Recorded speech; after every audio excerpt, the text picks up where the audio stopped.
ధ్యానం చేసుకుందాం. మన వ్యక్తిగత జీవితాల్లో ఇప్పటి వరకు ఎందరో మాట్లాడటం మనం చూసి ఉండొచ్చు. మన తల్లిదండ్రుల మాటలు ఎలా ఉంటాయో మనకు తెలుసు. మన బంధువులు, రక్త సంబంధుల మాటలు ఎలా ఉంటాయో అవి ఎంతవరకు మనకు తెలుసు. రాజకీయ నాయకుల మాటలు ఎలాంటివో అవి ఏ విధంగా ఉంటాయో మనకి తెలుసు. మన ఈ కొద్దిపాటి ఆయుష్కాల జీవితంలో అనేక మంది మాటలు, ఆ మాటల తీరు, ఆ మాటల్లో ఉన్నటువంటి లోతేంటో మనకు బాగా తెలుసు. అయితే దేవుని మాటలు అనేవి ఏ విధంగా ఉంటాయి? అసలు దేవుని మాటకు ఉన్నటువంటి ప్రత్యేకత ఏమిటి? మనం చాలా మంది మాట్లాడటం చూస్తాం.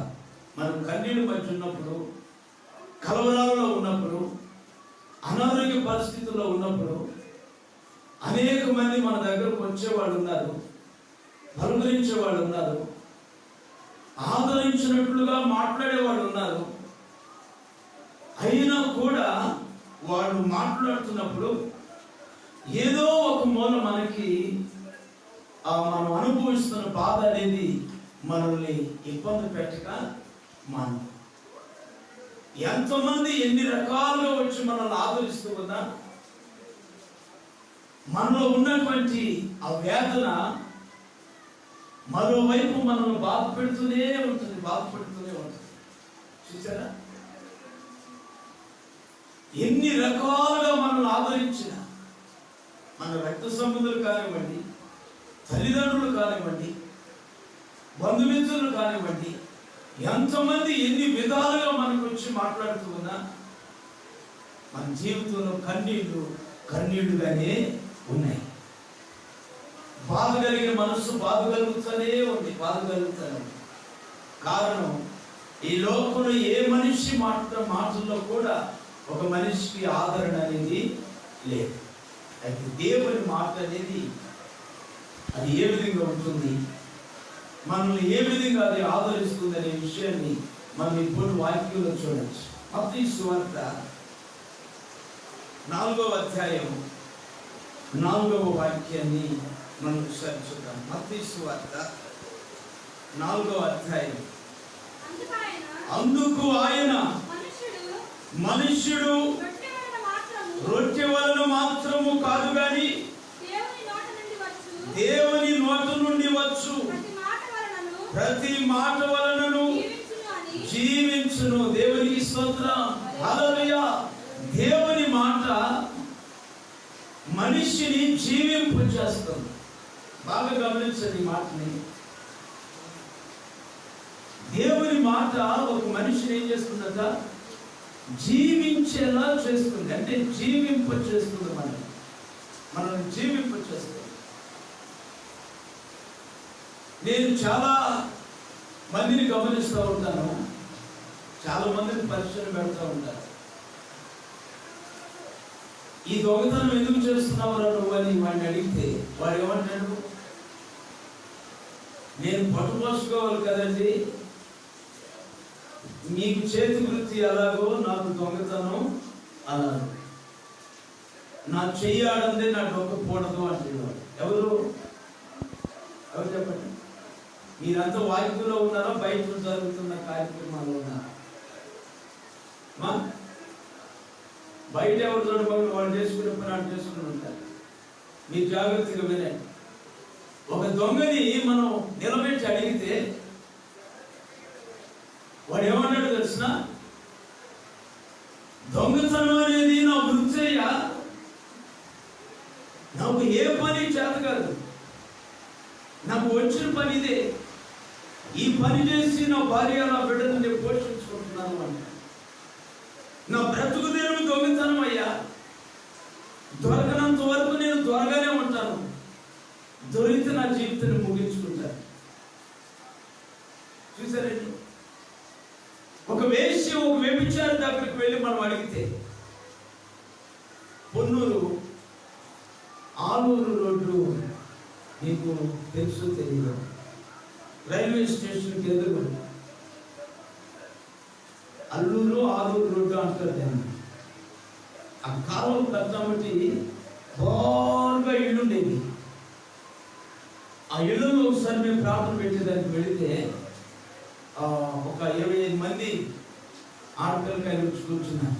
యవ్వన పిల్లలు వాళ్ళు, పెళ్ళిళ్ళు అయిన వాళ్ళే, 1-2 పిల్లలు కూడా ఉన్నారు. వాళ్ళు వచ్చి కూర్చొని వాక్యం విన్నంతసేపు విన్నారు. లాస్ట్ ప్రార్థన చేస్తున్నప్పుడు గుండెలు పగిలేటట్లు ఏడుస్తున్నారు. ఎందుకు వీళ్ళంతా ఇలా ఏడుస్తున్నారు అని ఒకసారి ఆ రోజు కాకుండా మరొక రోజు ప్రార్థన లేని రోజు వ్యక్తిగతంగా వెళ్ళి కలుసుకున్నాం. ఒక్కొక్క ఇంటిని కలుసుకున్నాం.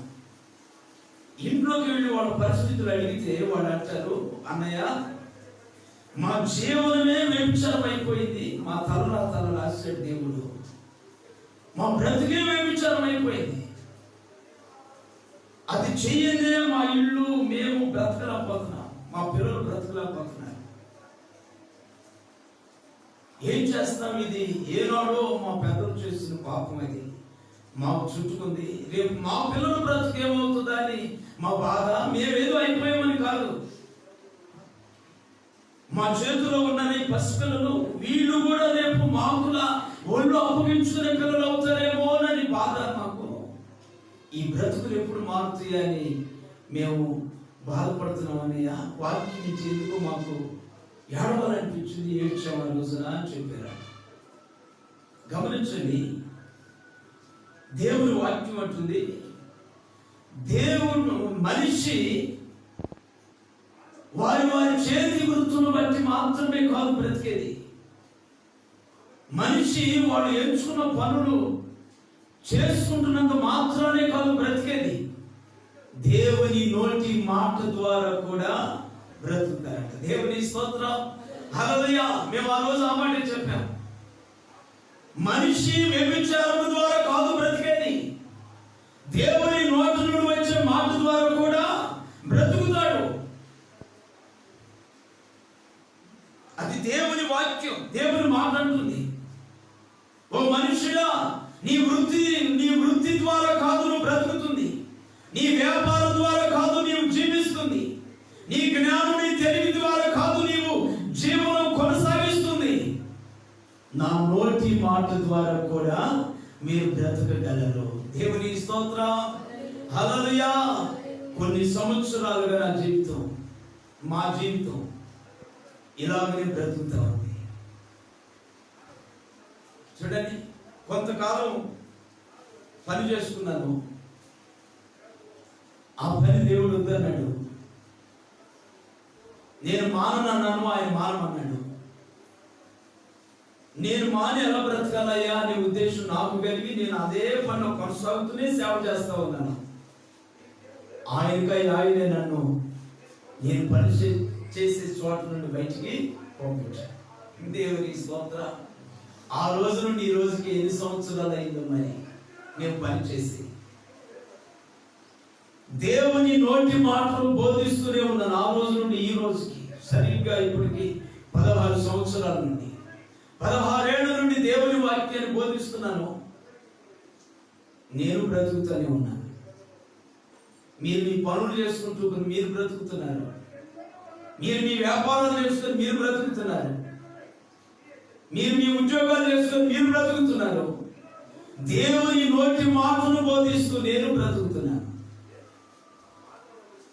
చూసారండి, దేవుని వాక్యం ఎంతవరకు వాస్తవం అంటే ఇది నగ్న సత్యం. ఓ వ్యభిచారం చేస్తున్న మనుషుడా, నీ వ్యభిచారమే నీకు జీవనం అనుకోవద్దు. దేవుని నోటి మాట కూడా నీకు జీవనం.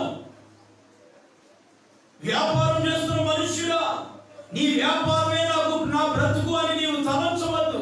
దేవుని నోటి మాట కూడా నీకు నీ బ్రతుకుకి ఒక ఆధారం, నీ బ్రతుకు ఒక ఆధారం. వ్యాపారం చేసుకునే అవకాశం లేకపోతే, నీ ఉద్యోగం చేసుకునే అవకాశం నీకు లేకపోతే, ఏ పని చేసుకుని బ్రతికే అవకాశం నీకు లేకపోతే అప్పుడు ఎలా బ్రతుకుతావు? ఎవరిని పోషిస్తారు? నీ రక్త సంబంధం పోషిస్తారా? నీ చేతిలో 10 రూపాయలు ఉన్నంత వరకు వాళ్ళు నీ చుట్టూ తిరుగుతూ ఉంటారు, నీ చుట్టూ తిరుగుతారు. ఈ రోజు మమ్మల్ని బలపరుస్తున్న రక్త సంబంధాలు, ఈ రోజు మమ్మల్ని ఆవరించి ఉన్న బంధుమిత్రులు ఒకప్పుడు లేరు వీళ్ళు మాకు. ఎప్పుడు 5 పైసలు చేతుల్లో లేని రోజు, పసిపిల్లలు తినేదానికి ఆహారాన్ని మేము దొంగతనం చేసి మా బిడ్డలకు తినిపిస్తున్న ఆ దినాల్లో ఏ రక్త సంబంధం లేడు పలకరించడానికి రాలా, ఏ బంధువు రాలా మమ్మల్ని తిన్నారా లేదని పలకరించడానికి. ఆ రోజున దేవుని మాటే జీవనం అయింది, ఈ రోజున దేవుని మాటే జీవనం అయ్యింది. దేవునికి స్తోత్రం, హల్లెలూయా. దేవుని వాక్యం మనల్ని బ్రతికిస్తుంది. వ్యాపారం డల్ అయిపోతుందని కృంగిపోవలసిన పని లేదు. ఉద్యోగం అవనమ్మకంగా ఉంది, ఊగులాడుతుంది, ఉద్యోగం ఊడిపోయే ముక్కులాగుంది అని బాధపడాల్సిన పని లేదు. మా చేతి పని మాకు సరిగా ఉపయోగపడలేకపోతుంది అని కృంగిపోవాలి. మనిషి బ్రతకడానికి చేతి పనులు వృత్తులని మనం అనుకుంటున్నాం. దేవుని వాక్యం అంటుంది, నా నోట నుండి, దేవుని నోట నుండి వచ్చే ప్రతి మాట కూడా మనిషిని ఏం చేస్తుంది? బ్రతికిస్తుంది, బ్రతికిస్తుంది. తల్లి గర్భంలో బిడ్డని ఏ పని చేసుకొని బ్రతుకుతున్నాడు? ఎన్నేళ్ళు ఉన్నాడు? 9 నెలలు ఉన్నాడు తల్లి గర్భంలో బిడ్డ. ఎలా బ్రతుకుతున్నాడు? ఏ విధంగా బ్రతుకుతున్నాడు? అరణ్యాలలో వృక్షాలు పెరుగుతున్నాయి. పట్టణాలలో, సిటీలలో పెరుగుతున్న వృక్షాల కంటే కూడా అరణ్యంలో పెరిగే వృక్షాలు ఈ రోజున మహాబలంగా వృద్ధి చెందాయి. వాటిని ఎవరు పోషిస్తున్నారు? ఎవరు బలపరుస్తున్నారు? వాటిని ఎవరు కాపుదల కాస్తున్నారు? ఏ తోటమాలి ఉన్నాడు అడవిలో పెరిగే వృక్షాలకి? ఏ గింజని నోటితో పట్టుకొని స్టాక్ చేసుకొని పురులు కట్టుకొని ఆకాశ పక్షులు బ్రతుకుతున్నాయి. అవి ఏ విధంగా బ్రతుకుతున్నాయి? వాటిని ఎవరు పోషిస్తూ ఉన్నారు? ఒక్క దినము పస్తు లేకుండా పోషించబడుతున్నాయి.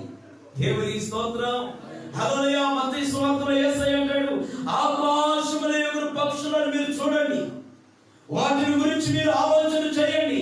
వాటికి ఎవరు ఆహారం వేస్తున్నారు? వాటికి ఎవరు నీళ్లు పెడుతున్నారు? వాటి పిల్లలకి ఎవరు కాపుదల ఇస్తున్నారు? అవి అభివృద్ధి చెందడానికి అవి ఏ వ్యాపారాలు చేస్తున్నాయి? అవి కుటుంబ పరంగా వృద్ధి చెందడానికి వాటికి ఎవరు నాయకుడిగా ఉన్నారు? ఎవరు లేరు. వాటిని సృష్టించిన దేవుడే వాటికి నాయకుడు. చూసారండి, యేసు ప్రభు అంటాడు, మీరు ఏం తినాలి, ఏం త్రాగాలని మీరు దిగులు పెట్టుకోమాకండి, ఎలా బ్రతకాలి మేము అని మీరు కృంగిపోమాకండి. మిమ్మల్ని చేసుకున్న తండ్రిని నేను ఉన్నాను. మీ బరువు, మీ బాధ్యతలు నా మీద వేయండి, మీ కష్ట పరిస్థితులన్నీ నా మీద వేయండి. మీరు నిశ్చింతగా ఉండండి. మీకోసం కునుకక నిద్రపోక రేయం పగళ్ళు నేను ఆలోచించే వ్యక్తులున్నాను. మీరు ధైర్యంగా ఉండండి అని ప్రభు మనకి ఈ రోజున చెబుతున్నాడు. దేవుని స్తోత్రం. కనుక ఈ పూర్తి వాక్యంలో నీవు నేను తెలుసుకోవాల్సిన సత్యం ఏంటంటే, మనము దేవుని నోట నుండి వచ్చే మాట ద్వారా కూడా ఏమవుతాం? జీవిస్తాం. కొంతమంది అంటారు, మాకు బీపీ షుగర్ లేదు బాబు, మేము ఆ ట్యాబ్లెట్ లేదే ఉండలేము, మేము రోజని మింగందే మేము బ్రతికి బతకట్లేము. నా దేవుని వాక్యం అంటుంది పూట, ఆయన నోటి మాట ద్వారా కూడా నువ్వు జీవిస్తావు. హల్లెలూయా. ఆయన నోటి మాట కూడా నీకు జీవనానికి ఆధారం, నువ్వు బ్రతికేదానికి ఆధారం, నీవు జీవించేదానికి ఆధారం. దేవుని నోటి మాట. మనుషుల మాటలకి మనం ఇచ్చే ప్రాధాన్యత కంటే కూడా దేవుని మాటకి మనం ప్రాధాన్యత ఇస్తే, మనుషుల మాటలను నమ్మి మోసపోయే వారం కంటే కూడా దేవుని మాట నమ్మగలిగితే మన వ్యక్తిగత జీవితాల్లో వేదన, కృంగుదల లేకుండా ప్రభు మన ముందుకి తీసుకువెళ్తాడు. మన దేవుని మాటని నమ్మి తీరాలి.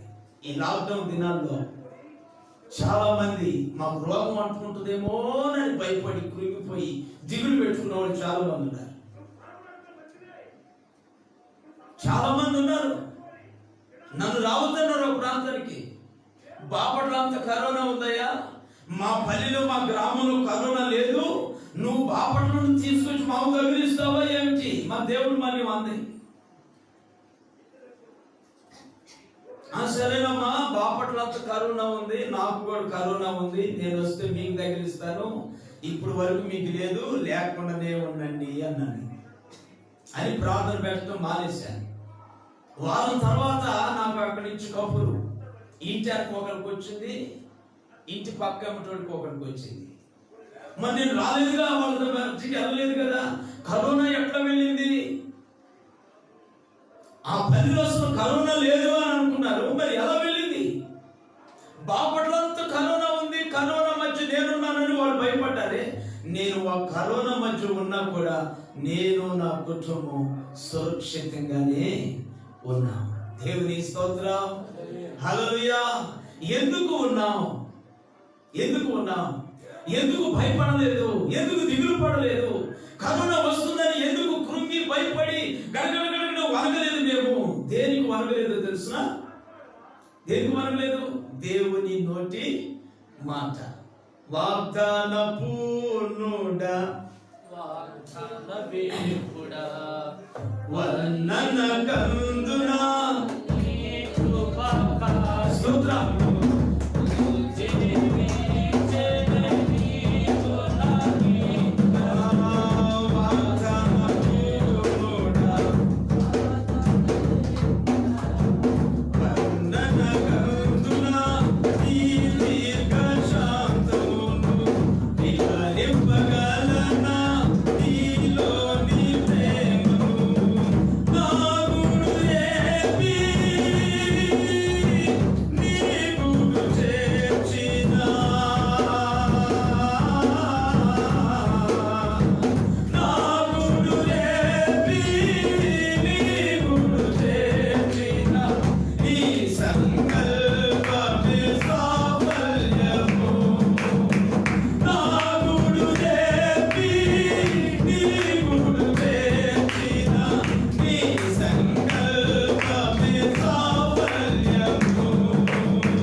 వాత్సల్య పూర్ణుడు, వాగ్దాన వేర్పుడు. వాగ్దానం చేసింది ఎవరో తెలుసిన? ఇదిగో నేను నీ సంఘానికి ఈ తెగులు అంటనేమో, నువ్వు భయపడవద్దు. మన ఆంధ్రాకి కరోనా రాలప్పుడు, మన ఏపీలో కరోనా లేదు, అప్పుడప్పుడే స్టార్ట్ అయింది. నెల్లూరులో ఒకరికి వచ్చిందని అనుకుంటున్నారు. అమ్మో కరోనా నెల్లూరులోకి వచ్చేసిందా అని భయపడుతున్నారు మిగిలిన వాళ్ళంతా కూడా. ఆ దినాల్లో మధ్యాహ్నం కాలం ఇదే సమయంలో ఆరాధన చేస్తూ ఉన్న టైంలో, ఆరాధన కాదు కీర్తన భాగం జరుగుతున్న సమయంలో కూర్చొని ఉన్న నాతో దేవుడు మాట్లాడుతున్నాడు, ఇదిగో కరోనా నీ సంఘానికి అంటున్నామను. దేవుని స్తోత్రం. వెంటనే అలా విన్నాను ఆ మాటని, అలా లేచి సంఘానికి చెప్పేశాను, కరోనా మనకు అంటనివ్వదంట అని దేవుడు చెప్పాడు అని. అప్పుడు కరోనా లేదు కదా, జనానికి భయం లేదు. నెమ్మదిగా 2-3 నెలల తర్వాత సంఘం చుట్టూరు కరోనా కమ్మేసింది. మధ్యలో సంఘం ఉంది, సంఘానికి వస్తున్నారు, వెళ్తున్నారు, ఎవరికి అది అంటనే అంటున్నారు. చూసారా మన దేవుడు ఎంత నమ్మకస్తుడని? ఆయన నోటి మాట మనం జీవింపు చేస్తుంది. ముక్కులకి కట్టుకున్న వాళ్ళు మరణించారు, శానిటైజర్ వాళ్ళు మరణించారు, పై నుండి క్రిందికి ముసుగులు ధరించి వైద్యాన్ని చేసిన వాళ్ళు మరణించారు, జాగ్రత్త పాటించిన వాళ్ళు మరణించారు. మనం ఏ పార్టీ వాళ్ళం? కూట్లో ఇంటికి తీసేసుకోలేని వాళ్ళు. కరోనా వస్తే దానికి మెడిసిన్ కూడా మనం ఖర్చు పెట్టి వాడుకోలేని వాళ్ళు. దేవుని ప్రేమ చూడండి, దేవుని మాట చూడండి. ఆయన నోటి మాట మనల్ని జీవింపు చేస్తుంది. దేవునికి స్తోత్రం, హల్లెలూయా. దేవుని మాట మీద నమ్మకం ఉంచండి, దేవుని మాట మీద విశ్వాసం ఉంచండి, దేవుని మాట మీద మీరు ఆనుకొని జీవించండి, ధైర్యంగా ఉండండి. ఆయన నోటి మాట మనకు దేవుడు చెప్పాడంటే ఇది చేస్తానని, ఆ మాట తప్పక మన జీవితంలో జరుగుతుంది, తప్పక జరుగుతుంది. ఇంకొక మాట నేను మీకు జ్ఞాపకం చేస్తాను. 9వ అధ్యాయం 9వ వాక్యం, మత్తయి సువార్త 9వ అధ్యాయం 9వ వాక్యం. అక్కడ నుండి వెళ్ళుచు సుంకపు మెట్టునొద్ద కూర్చుండి ఉన్న మత్తయి అనబడిన ఒక మనిషిని చూచి నన్ను వెంబడించమని అతనితో చెప్పగా దేవునికి స్తోత్రం. బాగా గమనించండి, సుంకము వసూలు చేసేవాడు. యేసు ప్రభు దినాల్లో సుంకాన్ని వసూలు చేసే వాళ్ళని సుంకర్లు అన్నారు. అంటే ట్యాక్స్ వసూలు చేసేవాళ్ళు అనమాట, ఇన్కమ్ ట్యాక్స్ ఆఫీసర్. ఎవరు? ఈ మత్తయి సువార్త రాశాడే ఆ మత్తయి గారు ఇన్కమ్ ట్యాక్స్ ఆఫీసర్. అతను వసూలు చేయిస్తాడు. అయితే ఈ దినాల్లో గౌరవంగా ఉండేది మనకు ఆ ఉద్యోగం అంటే. ఆ దినాల్లో ఈ చిన్న చిత్తగా సంబంధించిన మనుషులు, పేద బడుగు వర్గాలుగా ఉన్నవాళ్ళు తిట్టు వస్తుండే వాళ్ళు, అలాంటి వాళ్ళని. ఎందుకంటే అన్యాయంగా వసూలు చేస్తారు వీడి సుంకాన్ని. 10 రూపాయలు గవర్నమెంట్ వసూలు చేయమంటే 20 రూపాయలు వసూలు చేస్తారు. ఈ 10 రూపాయలు వీడికి లంచం అన్నమాట. ఈ మత్తయి అనబడే వ్యక్తి ఇలా సుంకాన్ని వసూలు చేసే అధికారి. ప్రజలందరూ తిట్టుకుంటున్నారు అతన్ని. వీడు ఎప్పుడు పోతాడా, వీడు ఎప్పుడు ఎరగడైపోతాడా, డబల్ గా వసూలు చేస్తూ ఉన్నాడు అనేటువంటి ఒక బాధ పేదలైనటువంటి వారి జీవితాల్లో ఉంది. ఈ మత్తయి అలా తిట్టించుకుంటున్నాడు అనేకుల చేత. ఒక రోజున ఆ సుంకం వసూలు చేసే కార్యాలయం, అధిక ఆఫీస్ అనుకోవాలి, ఆ ఆఫీస్ మెట్ల మీద కూర్చొని ఉన్నాడు. ఎవరు? ఈ సుంకం వసూలు చేసే మత్తయి కూర్చొని ఉంటే యేసు ప్రభు ఆ దారిని అలా వెళ్తూ ఆ మెట్ల మీద కూర్చున్న వ్యక్తిని చూశాడు. ఎవరో వ్యక్తి? లోకం అందరి దృష్టికి ఏ విధంగా కనిపిస్తున్నాడు? ఆ వ్యక్తి అన్యాయంగా వసూలు చేసే వ్యక్తి. లోకం దృష్టికి ఆయన ఎలా ఉన్నాడు? అన్యాయంగా వసూలు చేసే వ్యక్తి. యేసయ్య దృష్టితో ఎలా చూశాడు తెలుసునా? ఇతను నా చరిత్ర ఒక గ్రంథముగా రాస్తాడు, నా కొరకు హతసాక్షిగా మరణిస్తాడు అని యేసు ప్రభు అతన్ని చూశాడు. చూడండి, లోకమంతా నిన్ను చూడటం ఒక చూపు, యేసయ్య నిన్ను చూడటం ఒక చూపు. పాపాత్మురాలు అనబడిన స్త్రీని లోకమందరూ ఎలా చూస్తున్నారు? ఇది పాపిష్టి ముండ అన్నట్లుగా చూస్తున్నారు, ఇది వ్యభిచారి అన్నట్లుగా చూస్తున్నారు. దీనితో స్నేహం చేస్తే మన పిల్లలు చెడిపోతారు, దీని వైపు చూస్తే మన ఎవరి పిల్లలు పాడైపోతారు అనే ఒక మంచి ఘనత ఉంది ఆ పాపాత్మురాలు అనబడి స్త్రీకి. అయితే యేసు ప్రభు అంటాడు ఆమెను, ఈమె అందరికంటే విస్తారంగా నన్ను ప్రేమించింది. దేవునికి స్తోత్రం, హల్లెలూయా. ఈమె అందరికంటే విస్తారంగా నన్ను ప్రేమించింది. ఆ తరువాత దినాల్లో యేసయ్య అడుగుజాడలో నడుస్తుందని తన పాత జీవితాన్ని మానేసి క్రొత్త జీవితం ఆరంభించి యేసయ్యతో నడుస్తుందని. నీతో నా జీవితం సంతోషమే, నీతో నా అనుబంధం మాధుర్యమే, నీతో నా జీవితం సంతోషమే, నీతో నా అనుబంధం మాధుర్యమే. ఎవరికి స్తోత్రం. ఒకవేళ ఆ రోజు ఈ పాట ఉంటే ఈ పాట పాడుకునేదా? ఎవరు? పాపాత్మరాలైన స్త్రీ. చూడండి, ఈ మత్తయి అనబడే వ్యక్తి ప్రజలందరి చేత తిట్టించుకుంటున్నాడు.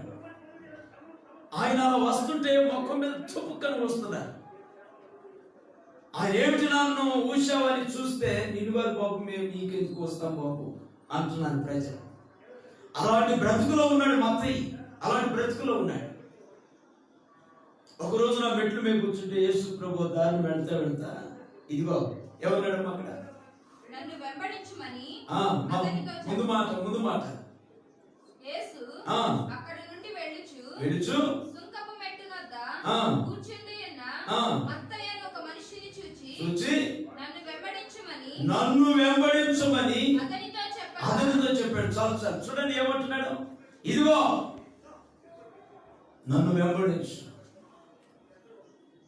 ఇప్పుడు మనం అనుకుందాం, ఎప్పుడైనా మీరు మా ప్రార్థన రమ్మని ఎవరైనా పిలిచారా? ఎప్పుడైనా సినిమాల చుట్టూ తిరిగేవాడిని, ఆ గుళ్ళు గోపురాల చుట్టూ తిరిగేవాళ్ళని ఎప్పుడైనా అమ్మ మా ప్రార్థనకు రండి, యేసయ్య దగ్గరకు రండి, 4 మాటలు వినండి, నీకు మేలు జరుగుతుంది అని మనం ఎప్పుడైనా చెప్తే వాళ్ళు వస్తున్నారా? నేను చాలా మందికి చెబుతూ ఉంటా, విన్నవాళ్ళు ఎవరు రావట్లేదు దేవుని సన్నిధికి. యేసు ప్రభు ఆ లంచాలు తీసుకుంటానికి అలవాటు పడ్డాడు. ఈ మత్తయి లంచాలు పొందేదానికి అలవాటు పడ్డవాడు. ఆ మెట్ల మీద కూర్చొని ఉంటే యేసు ప్రభు ఆ దారికి వెళ్తా ఇదిగో నన్ను వెంబడించు అన్నాడు. వెంటనే ఆయన చుట్టం పిలిచినట్లుగా, ఆయన రక్త సంబంధం పిలిచినట్లుగా, ఆయన పై అధికారి రమ్మంటే వెళుతున్నట్లుగా వెంటనే చటుకుమని పైకి లేచి యేసు ప్రభుని వెంబడించడం ప్రారంభించాడు. అంటే ఆయన మాటలో ఉండే ప్రభావం ఏంటి తెలుసిన? యేసు క్రీస్తులో ఉన్న మాట నన్ను వెంబడించు అన్నాడంటే ఇక నీవు తప్పక యేసయ్యని వెంబడిస్తావు, తప్పక వెంబడిస్తావు. ఇదిగో నువ్వు నా సేవ చేయాలి అని దేవుడు నన్ను పిలిచినప్పుడు, అప్పుడు నేను 7వ తారీఖు వైకుంఠపురం వెళ్ళి ఇంటికి కూడా ఇచ్చేసి వచ్చాను.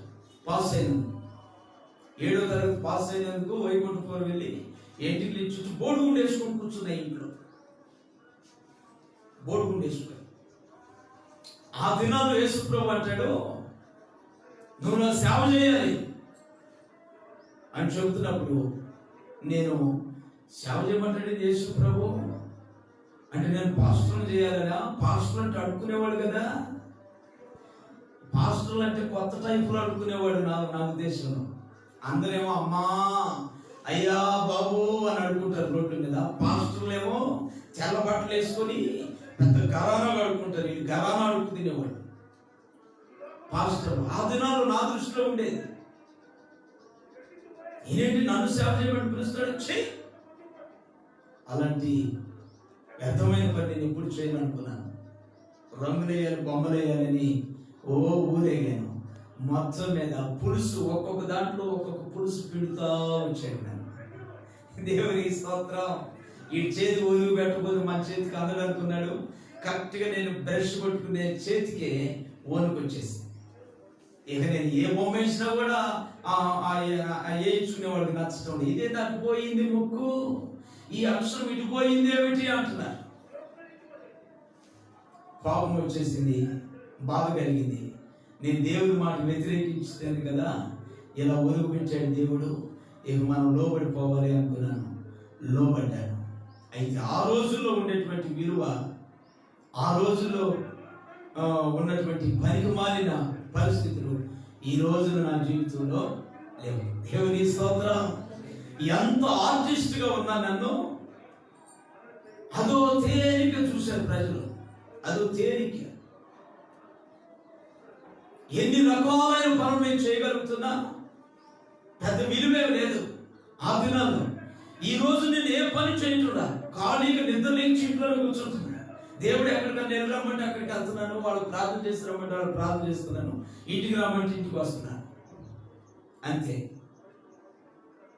ఈ రోజు ప్రభు నన్ను ఒక ఘనమైన విలువైన మార్గాల్లో అయినా నడిపిస్తూ ఉన్నాను. మత్తయి విలువైన మనిషి, ప్రజలందరూ తిట్టుకుంటున్నారు ఈ మత్తయి.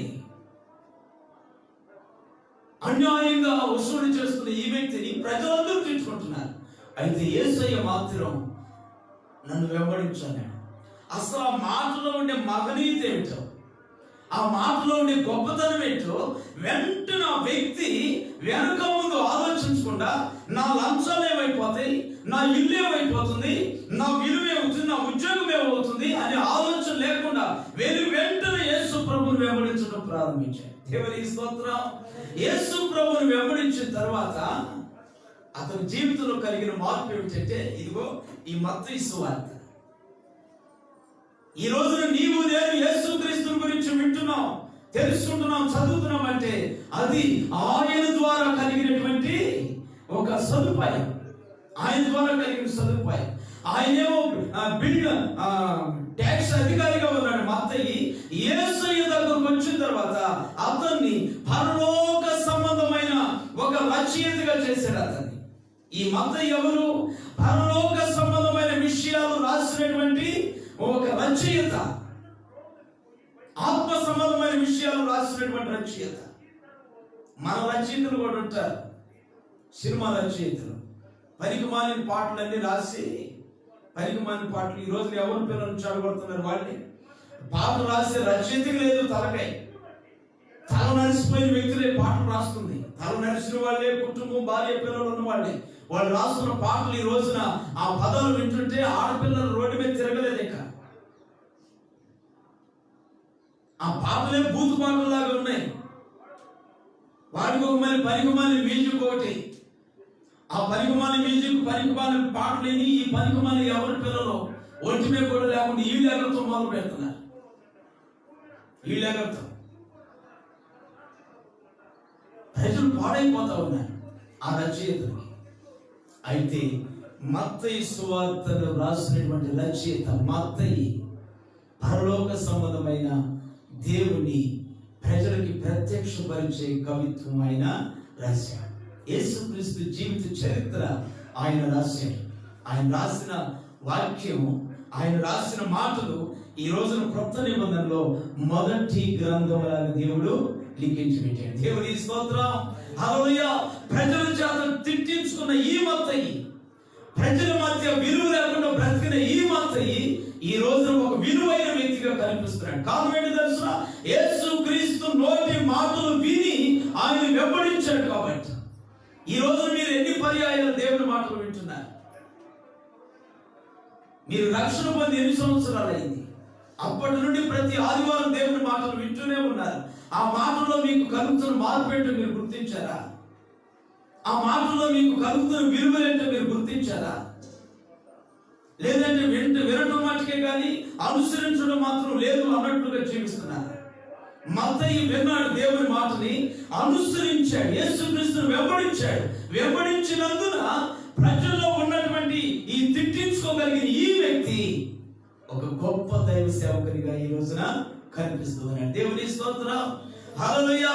దేవుడు నీకు కూడా ఈ విలువనివ్వాలని, నీ జీవితాన్ని కూడా ఈ విలువను దయచేయాలని ఆయన తన మాటలు నీకు వినిపిస్తూ ఉన్నాడు. దేవుని మాట మనల్ని ఏం చేస్తుంది?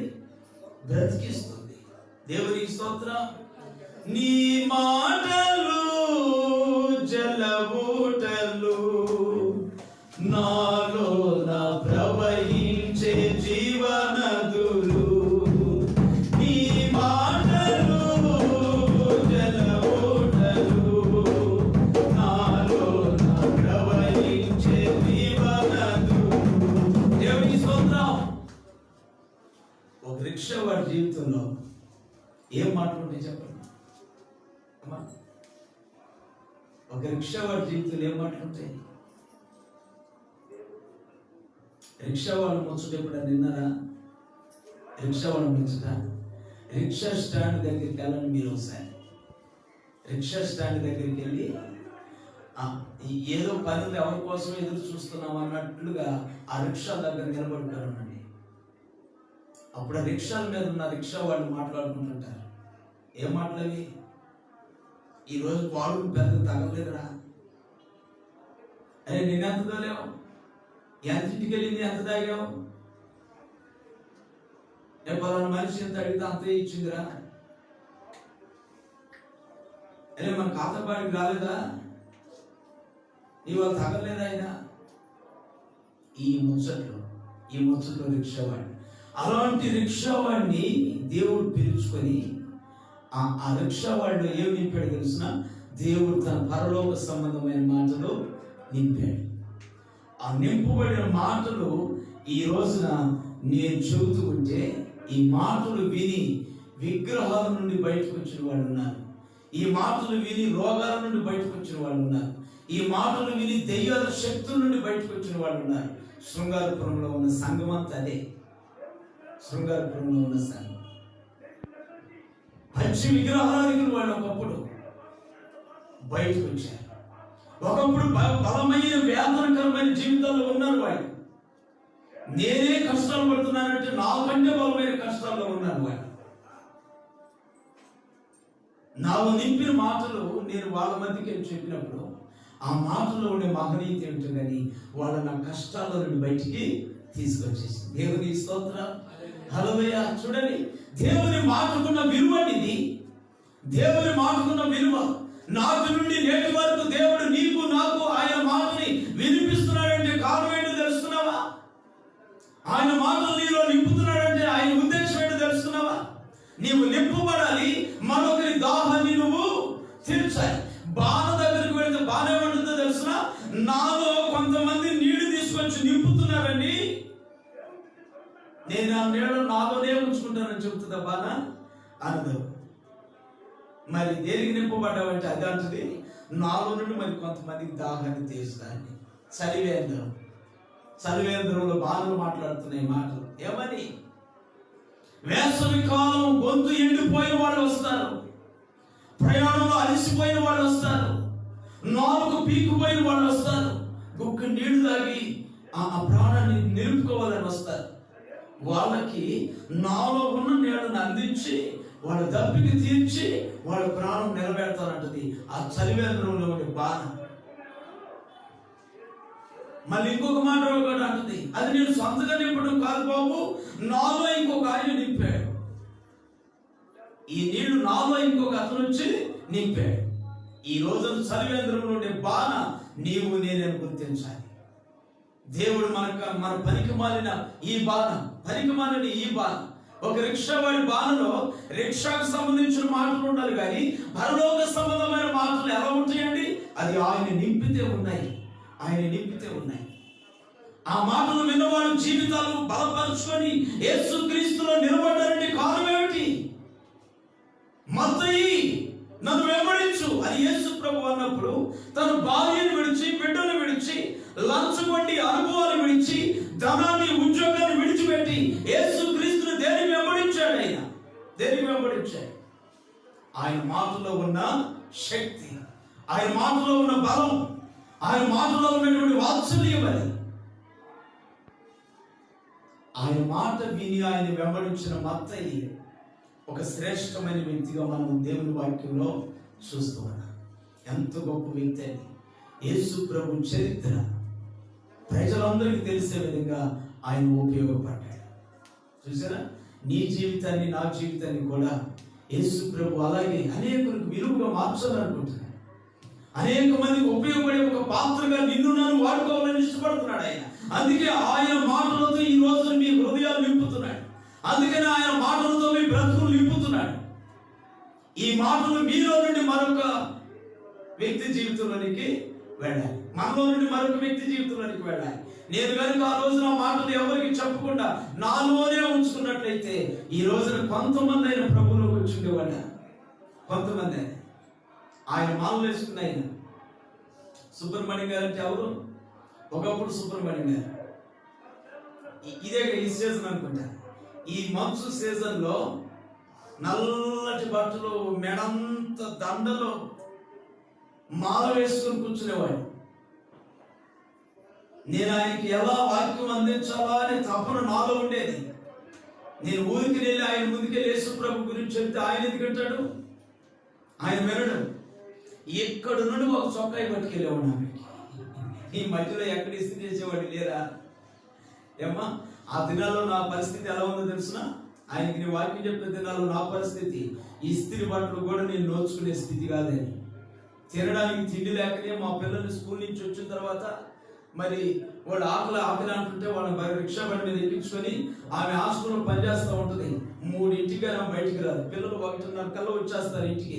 నాన్న ఆకలి అంటే నేనే అని తెచ్చిపెట్టేదాన్ని, అమ్మ వస్తుందా ఈ హాస్టల్ నుంచి తెచ్చుదంటే వీళ్ళు ఏడుస్తూ ఉండేవాళ్ళు. ఏడుపు మాన్పేదాని కోసం వాళ్ళని బండి ఎక్కించుకొని అక్క దగ్గరికి తీసుకెళ్ళేవాడు. అక్కడికి ఆ రిక్షా మీద అట్టా తిప్పుతూ ఉండేవాడు. 3 అయిందాక 3 బయటకు వచ్చేది అన్నం పెట్టుకొని. అలాంటి పరిస్థితి ఆ రోజుల్లో. ఆ పరిస్థితిలో నాకు ఇస్త్రీ బట్టలు అంత అవసరమా? ఇస్త్రీ చేసుకునే స్థితిలో ఉన్నానా? ఇస్త్రీ బట్టలు వేసుకునే స్థితిలో లేదు. కానీ నా దగ్గర ఉన్న రూపాయే ఆ చొక్కాకి కనుక నేను ఖర్చు పెడితే ఒక ఆత్మ యేసు ప్రభు సన్నిధిలో బలపడుతుంది అని ఆ రూపాయి నా పిల్లలకు ఉపయోగించకుండా ఈ చొక్కా ఇస్త్రీకి ఉపయోగపడదామని ఆ ఒక్క చొక్కా చేత పట్టుకొని ఆయన దగ్గరికి వెళ్ళేవాడిని. ఆ చొక్కా ఇచ్చి ఆయన చొక్కా చేస్తూ ఉండగా మాటల్లో పెట్టేవాడు యేసు ప్రభు. దేవుని స్తోత్రం, హల్లెలూయా. ఆ మాటలు బలమేంటో, ఆ మాటల శక్తి ఏమిటో నాకు తెలియకుండా ఆయన మారిపోయాడు. ఇప్పుడు మారాడు నాకు తెలియదు. దేవుని స్తోత్రం. పూర్తిగా మారిపోయిన తర్వాత చెప్పాడు నేను మారిపోయానని.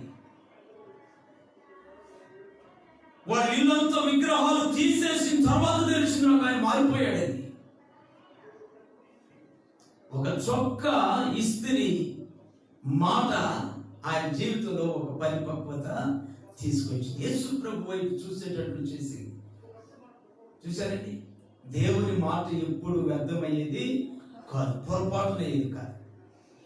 ఈరోజు మీ జీవితాల్లో నింపబడుతున్న యేసయ్య మాటలు మీలో నుండి మరొకరిలోనికి పంపండి. వాళ్ళ కన్నీళ్ళు కూడా తొడవబడతాయి. ఈరోజు ప్రశాంతంగా బ్రతుకుతున్నాడు ఆయన. మాలేసేటప్పుడు ఆయన ప్రశాంతత లేదు. అనుక్షణ భయం, ఎటుకుండా ఏ సమస్య వస్తుందో, ఏ ఇబ్బంది వస్తుందో. ఈరోజు ప్రశాంతంగా ఉన్నాడు. దేవుడు మాని వస్తే ఇంకొక ఆయన సాక్ష్యం కూడా ఉంటుంది అక్కడ. మాలు వేసుకున్న ఆయన కూడా ఆయన ఫ్రెండే. దేవుడు మాన్యుడు ఈ రోజున దేవుడి పరిచయం చేయడానికి ఆయన ఒక సాధనం అయ్యాడు. ఇప్పుడు ఆయన అనుక్షణం భయపడుతూ ఉంటాడు. పిల్లలకి ఒకరు మార్చి ఒకరికి రోగాలంట, ఒకరు మార్చితే ఒకరికి పడిపోయేవాళ్ళంట మంచం మీద జబ్బు చేసి. ఈ రోజు ఏ భయం లేదు, హాయిగా పిల్లలు ఆడుతూ ఉన్నారు. ఆయన సంతోషంగా ఉన్నాడు. దేవుని సేవకు సహకరిస్తూ ఉన్నాడు ఆ ప్రాంతంలో. ఈ విషయాలన్నీ నేను ఎందుకు చెబుతున్నానంటే దేవుని నోటి మాట మనిషిని ఏం చేస్తుంది? జీవింపచేస్తుంది. దేవునికి స్తోత్రం. నోటి మాట విలువ లేని ఒక మంత్రికి విలువను తీసుకొచ్చి పెట్టింది. ఈరోజు దేవుని మాట నీ జీవితంలో నింపుకో. ఈరోజు దేవుని మాటను నువ్వు అనుసరించి నడువు. నీ బ్రతుకులో విలువ లేని నీ బ్రతుకుని విలువైనదిగా సమాజానికి దేవుడు చూపిస్తాడు. ఎక్కడ విలువ లేకుండా బ్రతికావో ఆ చోట దేవుడు నిన్ను విలువగా మారుస్తాడు. ఒకప్పుడు ఈ సిమెంట్ రోడ్లు అన్ని కూడా నేను రిక్షా లాగిన రోడ్లు ఇవన్నీ. ప్రతి బజార్కి నేను రిక్షా లాగాను. ఈ మైక్ శబ్దం ద్వారా ఎంతోమంది వింటున్నా ఇది వాస్తవం. ప్రతి సిమెంట్ బజార్లో నేను రిక్షా లాగిన వాడిని. పిల్లల్ని ఎక్కించుకొని చెమటలు కార్చుకుంటా ప్రతి బజార్లో జారిపడ్డవాడు నన్ను చూసి. ఎందుకంటే రైల్వే డ్రైవర్ కొడిగేమిటి, ఈ విధంగా చాలా కష్టపడటం ఏంటి, రిక్షా తొక్కోవటం ఏమిటి వీళ్ళకున్న శాపం. రైల్వే డ్రైవర్ ఏమిటి, వీడు రిక్షా లాక్కోవడం ఏమిటి. బజార్లో ఎగతాలు చేసేవాడు కొంతమంది, జారిపడి బాధపడేవాడు కొంతమంది. ఎగతాలు చేసిన వాళ్ళ ముందు, జారిపడి బాధపడేవాడి ముందు ఈరోజు నా దేవుడు ఒక శుభప్రదంగా నన్ను నడిపిస్తూ ఉన్నాడు. దేవుని స్తోత్రం, హల్లెలూయా. ఎక్కడ కృంగిపోయావో, ఎక్కడ నిందించబడ్డావో, ఎక్కడ అవమానపరచబడ్డావో, ఎక్కడ నీ విలువైన బ్రతుకు ఆగిపోయిందో అక్కడ నుండి ప్రారంభిస్తాడు నా దేవుడు. అక్కడ నుండి ప్రారంభిస్తాడు. ఎప్పుడు తెలుసిన ఆయన మాటను నీవు విని ఆ మాటని అనుసరించి నడిచినప్పుడు మత్తయి బ్రతుకులో జరిగింది అది. విలువలేని చోట, ఘనత లేని మనుషుల మధ్య, మత్తయి ముఖం మీద ఉమ్ము వేసే ప్రజల మధ్య మత్తయి దైవ సేవకుడిగా కొనియాడబడ్డాడు. నిలబడ్డాడు. ఆ కృప నాకు ఇచ్చాడు, నేను మీకు కూడా ఆయన ఇవ్వడానికి ఇష్టపడుతున్నాను. దేవుని స్తోత్రం, హల్లెలూయా. ఇంకొక మాట నేను చెప్పి వాక్యాన్ని ముగిస్తాను. యోహాను సువార్త 8వ అధ్యాయం 51వ వాక్యం చూడండి. అమూల్యమైన మాట, విలువైన మాట. యోహాను సువార్త 8వ అధ్యాయం 51వ వాక్యం. ఒకడు నా మాట గైకొనిన యెడల వాడు ఎన్నడును మరణము పొందడని మీతో నిశ్చయముగా చెప్పుచున్నాను. దేవునికి స్తోత్రం, హల్లెలూయా. ఒకడు నా మాట గైకొనిన యెడల, వినడమే కాదు, విన్న మాట ఏం చేయాలంట? అనుసరించాలి, గైకొనాలి. గైకొన్నప్పుడంట యేసయ్య అంటాడు, వాడు ఎన్నటికీ మరణించాడు. మీకు ప్రశ్న రావాలి. ఈ వాక్యం విన్నప్పుడు మీకు ఒక క్వశ్చన్ రావాలి. ఏమా, యేసయ్య గారు ఎందుకు చనిపోయాడు? మరి పెద్ద పెద్ద పాస్టర్లు ఎందుకు చచ్చిపోతున్నారు? మరి ప్రార్థనకు వచ్చేవాడు చచ్చిపోవడం లేదా? వీళ్ళంతా యేసయ్య మాట గైకొన్న వాళ్ళు కాదా అని ప్రశ్న మీకు రావాలిగా. ఎందుకు మౌనంగా ఉన్నారు? ప్రశ్న వేయాలి. వేస్తేనే నేను చక్కగా చెప్పగలను. దేవునికి స్తోత్రం. యేసు ప్రభు అనేది ఈ మరణం గురించి కాదు, ఈ మరణం గురించి కాదు. మనం 70-80 ఏళ్ళు అయిపోయిన తర్వాత మనం ఏమైపోతాం? ఎవరో నిలబడి ఉంటామా? ఇక్కడ ఏమో నిలబడి ఉంటామా? ఒకప్పుడు మా అమ్మమ్మ ఉంది ఇక్కడ ఈ స్థలంలో. మాట వచ్చినప్పుడు నా పెట్టి బయట తీసిరేసి, బయట నీకు ఇల్లు వాగిలేదు పోరా అనేది నన్ను. మాట వచ్చినప్పుడల్లా మా నాన్న అనేది, ఏముంది నీకు ఇక్కడ, బయట నా స్థలం ఇది, నాకు ఇష్టం వచ్చిన వాడిని తెచ్చి పెట్టుకుంటాను. నేను రంగం వచ్చి అంటుంటే మా అమ్మమ్మ గుర్తుకొచ్చింది నాకు. రంగం కూడా అదే మాట్లాడుతుంది. వాళ్ళు దరివేస్తుందంట, ఉన్నవాళ్ళు దరివేసి ఆమెకి ఇష్టం వచ్చిన వాడిని తెచ్చి పెట్టుకునేదంట. వాళ్ళు చూడట్లేదని ఆమె మాట అన్నప్పుడు నాకు మా అమ్మమ్మే గుర్తుకొచ్చింది. ఒకప్పుడు మా నాన్న కూడా ఇలాగే పెట్టి బయటేసి, ఇది నా స్థలం రా, బయటికి వెళ్ళిపో అందు కదా.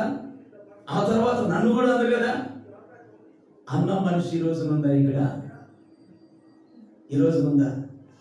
అక్కమ్మ, పాకిస్తాన్ అక్కమ్మ నా పావురాయిలా ఇంటి మీద వాలితే పావురాయిని తిట్టేది. నువ్వు అటు ఊడ్చుకుపోను ఎటు ఊడ్చుకుపోను, నీకు పని పాట లేదు. పావురాయికి పని పాట ఉంటుందా? పావురాయి మీద పెట్టి నన్ను తిడుతున్నాడు. ఏం పని పాట లేదు, అయిపోయించి ఈ పెంచి ఎళ్ళ మీద దోలుతున్నాడు. పనికి మనోడు అని పావురాయిని తిడుతుంది. నోరు లేదు కదా మరి. ఆ స్థలంలోకి మనం అలా అడుగు పెడుతూ ఊరుకోదాన్ని. ఎవరికి చెల్లిందండి ఆమె? ఎవరికి చెల్లింది? ఈరోజు బీడు బారిపోయింది. యేసయ్య అంటాడు, నన్ను కాకుండా నువ్వు దేనిని ప్రేమిస్తావో అది పెంట దెబ్బగా మారిపోతుంది. ఈరోజు ఏ దెబ్బగా ఉన్నది? మీరు కళ్ళతో చూస్తున్నారు, ఇది నగ్న సత్యం. ఏ దెబ్బగా ఉన్నది? పెంట దెబ్బగా ఉంది. అడుగు పెట్టనివ్వలా నన్ను, వేరే వాళ్ళని కానీ పావురాయిని కానీ అడుగు పెట్టనివ్వలా. చొప్ప పెట్టుకుని చచ్చిపోయింది. ఆమె కూడా తెలియదు నేను చచ్చిపోతానని. మాంసం గోంగూర తిన్నాక ఇంటికి వెళ్ళి టీవీ చూస్తే అట్టగే అక్కబడి చచ్చిపోయింది. మరి స్థలం ఏం చేసి వెళ్ళిందో? పెంట దెబ్బగా మారింది. మన బ్రతుకుల్లో దేవుని కాదని దేనిని ప్రేమించినా అది పెంట దెబ్బగా మారుద్దనేది నగ్న సత్యం. మన కళ్ళ ముందే కనబడుతుంది. అది యేసు ప్రభు అంటాడు, ఏ మరణం గురించి ఆయన మాట్లాడుతుంది? ఒకడు నా మాట గైకొని ఎడల వాడు ఎన్నటికీ మరణించడని. ఏ మరణం గురించి మాట్లాడుతున్నాడు తెలుసునా? మనకి తెలియని మరణం ఒకటి ఉంది. ప్రజలు దాన్ని మరణం అనుకుంటున్నారు, ఇదే మరణం అనుకుంటున్నారు. యేసు ప్రభు అంటాడు, ఇది మరణం కాదు, ఇది నిద్ర. ఒక మనిషి నిద్రిస్తున్నాడు, అది మరణం కాదు. మరణం అంటే ఏమిటి తెలుసునా? ఆ మరణం ఉండే చోట బైబిల్లో రాయబడింది. మార్కు సువార్త చూడండి. మార్కు సువార్త 9:48 వాక్యం. చక్కగా చూడండి, 3 వాక్యాలు ఉన్నాయి. మార్కు సువార్త 9:48. ప్రతి వానికి ఉప్పు సారము అగ్ని వలన కలుగును. ఉప్పు మంచిదే కాని ఉప్పు నిస్సారమైన ఎడల దేని వలన మీలో మీరు ఉప్పు సారము అమ్మా. గలవారైతే 48 నరకమున ఆ, వారి పురుగు చావదు, నరకమున వారి పురుగు చావదు, అగ్ని ఆరదు. అగ్ని ఆరదు. దేవునికి స్తోత్రం. ఇది మరణం అంటే, ఇది మరణం అంటే. ఈ మరణం గురించి దేవుడు చెప్తున్నాడు, యేసు ప్రభు చెప్తున్నాడు. మనిషి ఈ రోజున విర్రవీగే ప్రతి విర్రవీగే తను, నీవు విర్రవీగుతున్నావంటే నిన్నెవరు అడ్డుకోలేకపోవచ్చు, నిన్నెవరు అడ్డగించుకుని ఉండొచ్చు. ఎందుకంటే నీ నోటికి భయపడి నేనేమి అదిలించబడి లేకపోవచ్చు. కానీ ఈ జీవితం ముగించబడిన తర్వాత నీవెక్కడికి వెళ్తున్నావో తెలుసా? నరకము అనే స్థలం ఒకటి ఉంది. నరకము అనే స్థలం. ఆ నరకము అనే స్థలములోనంట అగ్ని ఆరిపోదంట. కిరోసిన్ పోసుకుని తగలబడితే కాసేపటికి ఆరిపోయింది మంట. భర్త మీద కోపం వచ్చి బ్యాట్స్బేట్లో ఒక యవనస్తురాలు భర్త మీద కోపం వచ్చి, నేను అప్పుడు రిక్షా దొక్కుతున్న దినాలు, కిరోసిన్ పోసుకుంది, దొడ్లో పోసుకుంది, కిరోసిన్ పోసుకొని అగ్గిపులు ముట్టించుకుంది. అవి మామూలు మంటలే, ఏదో కొద్దిసేపు అట్లు చచ్చిపోవచ్చు అనుకుంది పాపం ఆ పిల్ల. ఎప్పుడైతే అంటించుకుందో ఆ మంటలకి తాళలేక తట్టుకోలేక తన ఇంటిలో నుండి బయటకు పరిగెత్తింది. ఇల్లు అంటుకుంది మంట. ఇల్లు అంటుకుని సగం పడి ఇల్లు కాలిపోయింది. ఈ అమ్మాయి బయటకు వచ్చి ఆర్పండి ఆర్పండి ఆర్పండి అని ఒకే ఆర్తనాదం. పల్లె పల్లె ఆ అమ్మాయిని కమ్మేశారు, కానీ దగ్గరికి ఎవరు రాలేకపోతున్నారు.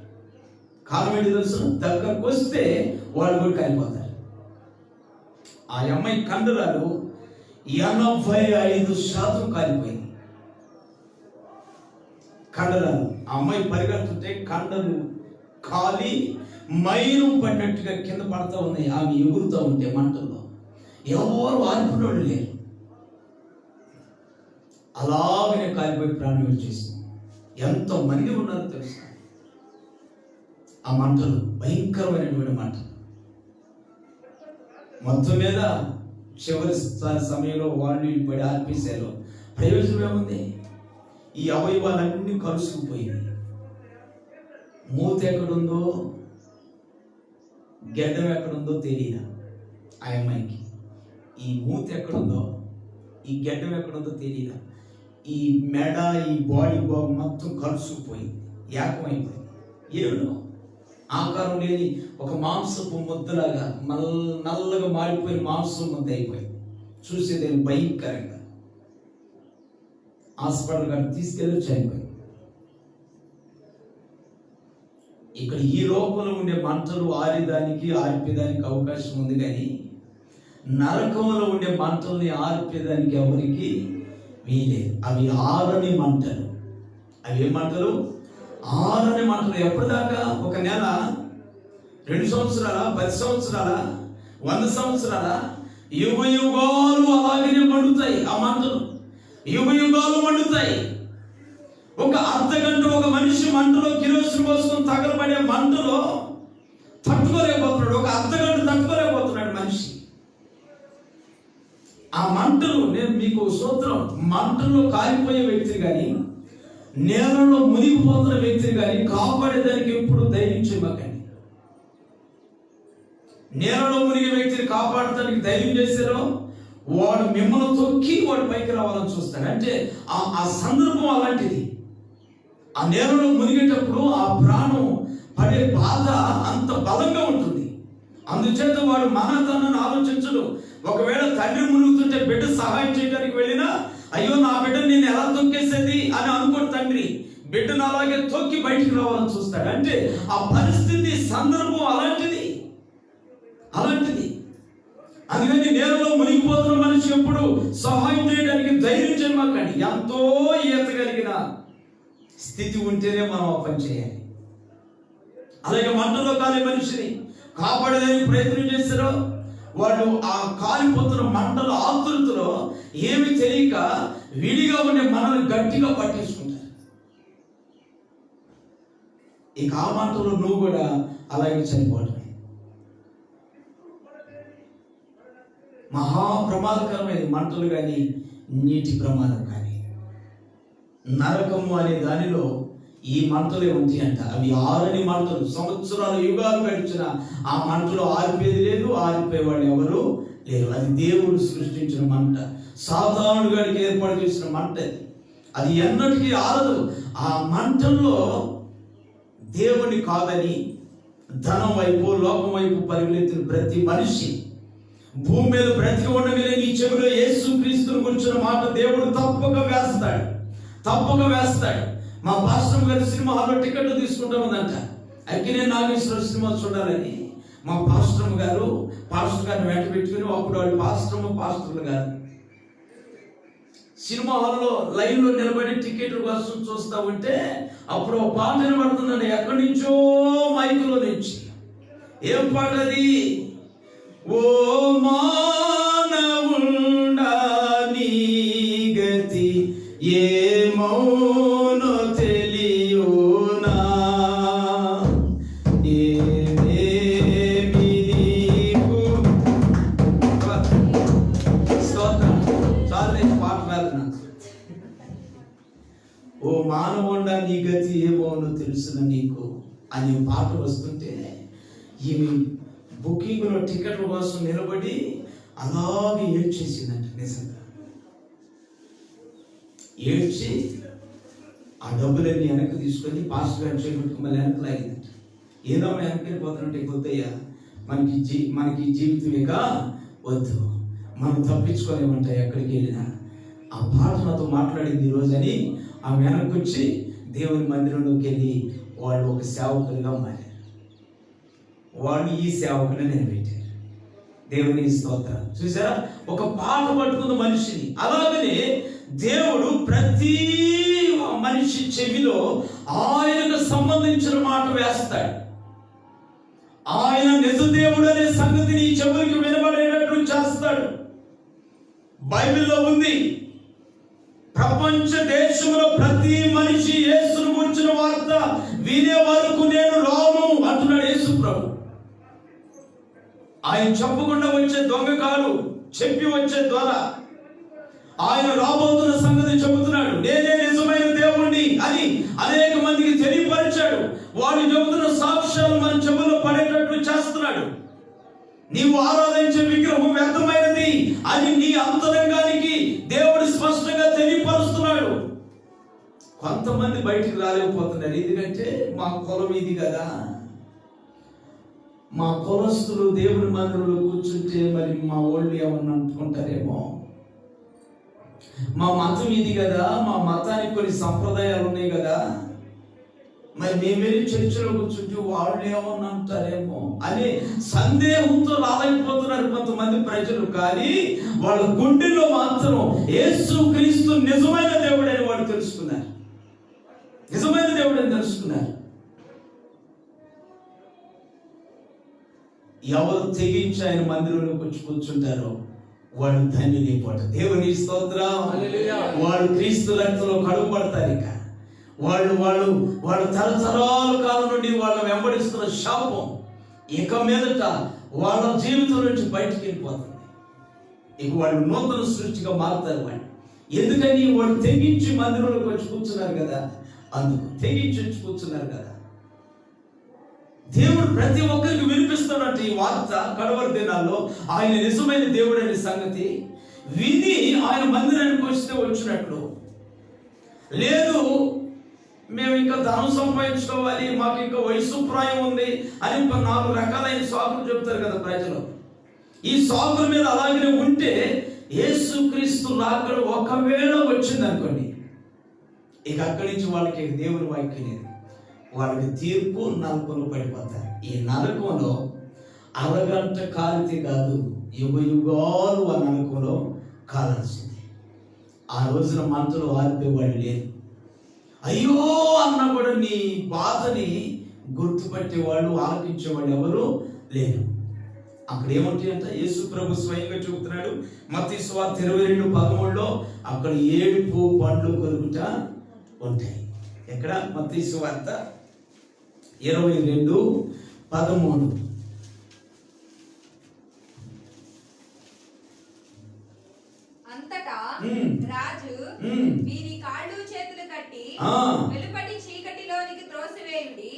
అక్కడ ఆ.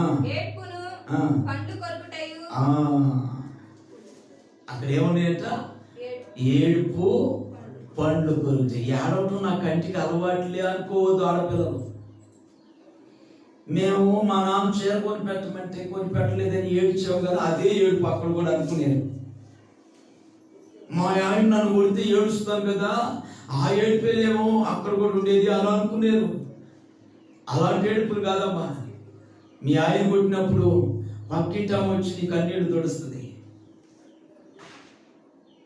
నీ తల్లిదండ్రులు మీకు సరైన పరిచయం చేయకపోతే ఏడిస్తే, ఇప్పుడు చేయకపోతే ఇంకొక నెలలో నేను కనికరించి నీ ఏడుపు చూడడానికి వాడు మళ్ళీ వచ్చి చేస్తారు నీకేదో ఒకటి.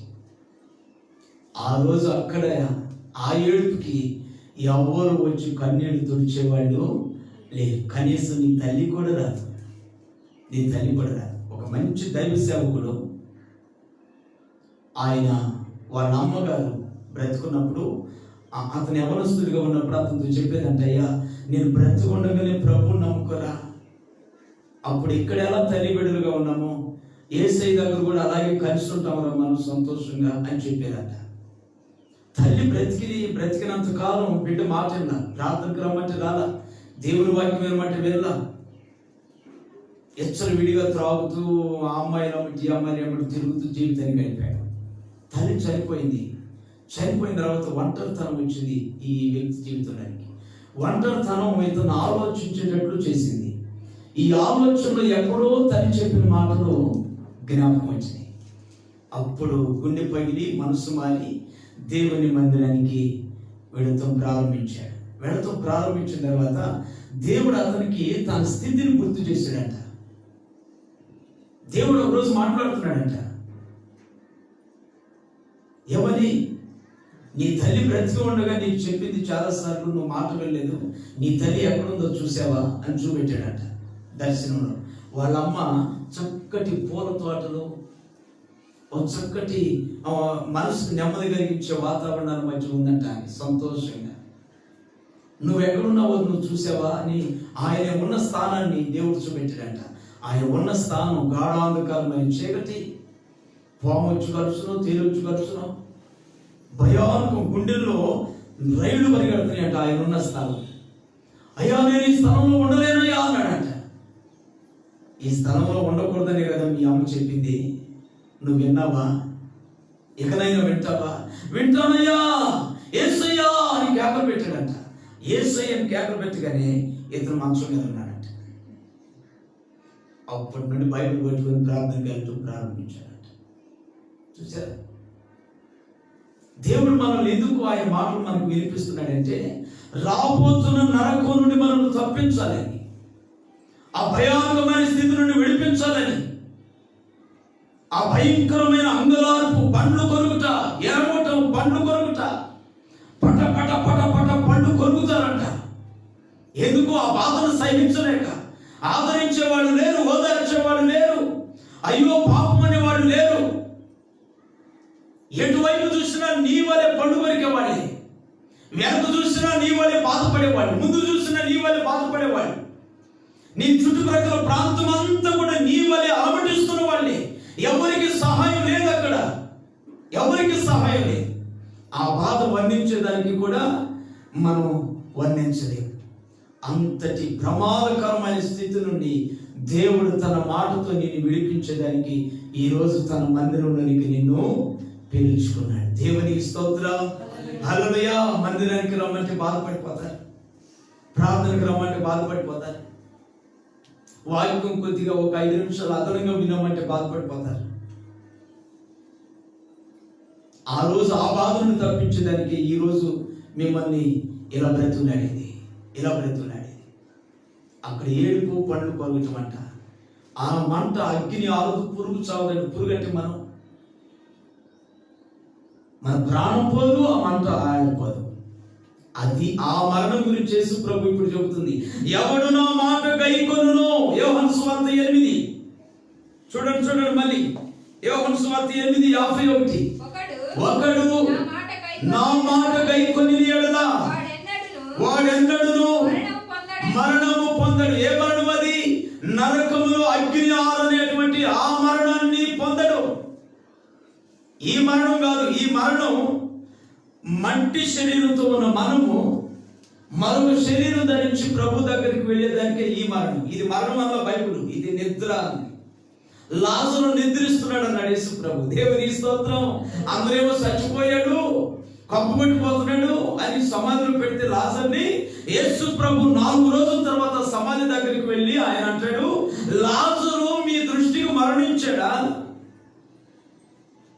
అతను నిద్రపోతున్నాడు, నేను ఇప్పుడు నిద్ర నుండి లేపుతాను అని, లాజరు బయటికి రా అనగానే అలా బయటకు నడుచుకుంటూ వచ్చేస్తున్నాడు. 4 రోజుల క్రితం చచ్చిపోయిన లాజరు.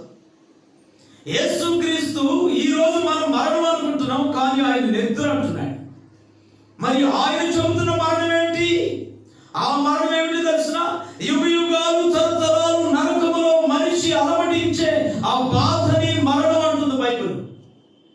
ఆ బాధని మరణం అంటుంది, ఆ వ్యాధిని మరణం అంటుంది, ఆ హింసని మరణము అంటుంది బైబిల్. దాంట్లో పడేది ఎవరు తెలుసిన? ఈ మాట కూర్చోండి, సంపూర్ణంగా అప్పుడు యెషయా గ్రంథం చివరి అధ్యాయం 24వ వాక్యం. స్పీడ్గా తీయండి. యోహాను సువార్త యెషయా గ్రంథం 66 24వ వాక్యం. వారు పోయి నా మీద తిరుగుబాటు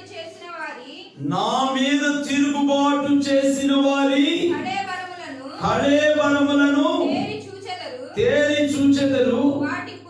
వాటి పురుగు చావదు, వాటి అగ్ని ఆరిపోదు. చూసారా? ఎవరంటమ్మా?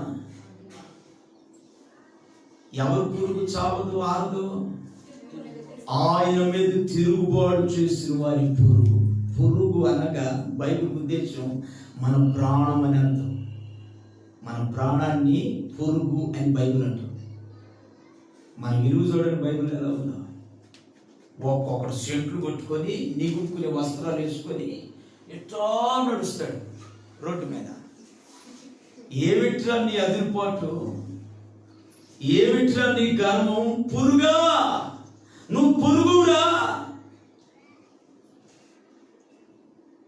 కొందరు అదిరిపాటు, కొందరు బడాయి. పోనీలే పసిపెట్టని మా పిల్లల చేతిలో పెట్టినట్టుగా రూపాయి ఒక బిడ్డ చేతిలో కూడా పెట్టాను. పెడితే వాళ్ళు పెద్దోళ్ళు వచ్చి అంటారు, ఆ రూపాయి పడే ఇక్కడే.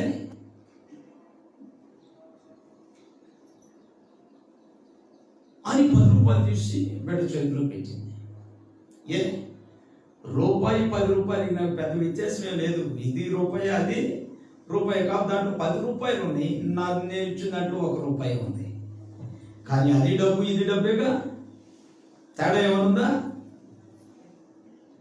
పడై బైబిల్ అంటుంది, ఓ మనుష్యుడా, నీ గర్వం ఏమిటి?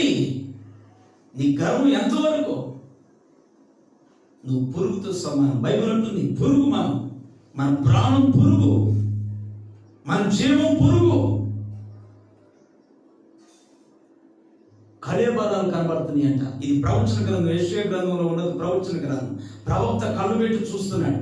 కళ్ళు పెట్టి చూస్తుంటే కొంతమంది దేవుని మీద తిరుగుబాటు చేసిన వాళ్ళ కళేబరాలు కనబడుతున్నాయి అంట. కళేబరాలు అంటే దేవుని మీద తిరుగుబాటు చేసిన వారి శరీర ఎముకలు అవి కనబడుతున్నాయి. ఆ ఎముకల మీద, ఆ ఎముకలు ఎక్కడున్నాయి? ఆరని అగ్నిలో ఉన్నాయి. ఆరని అగ్ని నరకములో ఉన్నాయి. అయ్యా ఎవరయ్యా? ఈ ఆరని అగ్నిలో కొన్ని కళేబరాలు తగలబడిపోతున్నాయి. వాళ్ళు అలమటిస్తున్నారు, బాధపడుతున్నారు. అయ్యో ఈ మంటలో వ్యాధులు పడుతున్నారు. వాళ్ళు ఎవరు అని యెషయా అడుగుతుంటే దేవుడు చెబుతున్నాడు, వాళ్ళు దేవుని మీద తిరుగుబాటు చేసిన వాళ్ళు. ఎవరి మీద తిరుగుబాటు చేశారంట? దేవుని మీద తిరుగుబాటు చేశారు. దేవుని మీద తిరుగుబాటు చేశారు. ఈరోజు ఇక్కడ ఈ స్థలంలో కూర్చున్న వాళ్ళు ఎవరి జీవితంలో దేవుడి మీద తిరుగుబాటుతనం చేయమాకండి. అంత ధైర్యం ఎవరు చేయదు. వాక్యం మీద తిరుగుబాటు, ప్రార్థన చేసే వాళ్ళ మీద తిరుగుబాటు, సేవకుల మీద తిరుగుబాటు. ఒక చెంప మేము కొట్టమంటే మరో చెంప చూపమన్నాడు యేసు ప్రభు. అందుకని సేవకుడు నోరు మూసుకొని తలొచ్చుకొని ఒక చెంప మేము కొడితే ఇంకో చెంప కొట్టాయి అంటున్నాడు. ఒక త్రాగుబోతు ఎచ్చలవిడిగా రోడ్డెక్కి మాట్లాడుతున్నాడంటే సేవకుడు చేతగాని వాడే కాదు. కానీ దేవుని మాటకి తల వంచి సచ్చిన మనుషులు కూర్చున్నాడు ఇంట్లో. అయితే వీడు సచ్చిన మనుషులు కూర్చున్నాడు, కానీ వాడు ఆరాధిస్తున్న దేవుడు సచ్చిన వాడు కాడు. దేవునికి స్తోత్రం. ఆయన నిన్న నేడు నిరంతరం ఉన్నవాడు. నిన్న నేడు నిరంతరం మారనే మారవు. నా జ్ఞాపకాలలో జరగని వాడవు. నిన్న నేడు నిరంతరం మారనే మారవు. నా జ్ఞాపకాలలో జరగని వాడవు. నీవే నీవే నమ్మదగిన దేవుడవు. నీవు నా పక్షమై నిలిచేయున్నావు. నీవే నీవే నమ్మదగిన దేవుడవు. నీవు నా పక్షమై నిలిచేయున్నావు.